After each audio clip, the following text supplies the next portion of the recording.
গিয়েছিলাম আমাদের টমেটো খেতে। এটা কিন্তু ১২ মাসি টমেটো। অর্থাৎ আগে আমরা জানতাম টমেটো শুধুমাত্র শীতকালীন ফসল। তবে এখন কিন্তু সারা বছরই টমেটো হয়। যেমন এই টমেটোর গাছগুলো এখন লাগানো হচ্ছে। যেগুলো কিন্তু আরো কয়েক মাস পরে ফলন দেবে। আর যখন সিজন ছাড়া কিছু ফলমূল বা শাকসবজি চাষ করা হয় তখন সেগুলোর কিন্তু দাম একটু বেশিই থাকে। আর মানুষেরও চাহিদা বেশি, কারণ সিজন ছাড়া তারা যেই সবজিটা পাবে সেটা তো তারা হুড়মুড়িয়ে কিনবে।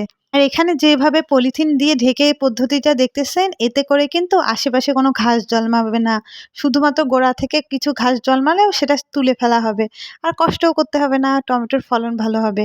না হলে যে সার দিবে বা যেই পুষ্টিটা থাকবে সেগুলো ঘাসেই খেয়ে নেবে। গাছের তেমন পুষ্টি পায় না। বর্তমান এই পদ্ধতি ব্যবহার করে সবকিছু চাষ করা হয়। এই পদ্ধতিতে কিন্তু স্কোয়াশও বর্তমান চাষ করা হচ্ছে। এতে করে স্কোয়াশের অনেক ফলন বাড়তেছে। আর এই যে দেখুন পাশেই ভুট্টা ক্ষেত, এই যে ছোট, ছোট ভুট্টা হয়েছে। এখানে কিছু ভুট্টা পাকানো হবে এবং আর কিছু ভুট্টা ছোটতেই বিক্রি করা হবে। কারণ বিদেশে এই ভুট্টাগুলোর চাহিদা অনেক। তারা ছোট কচি ভুট্টা রান্না করে খায়। যেটা বর্তমানেও আমাদের দেশে প্রচলন হচ্ছে।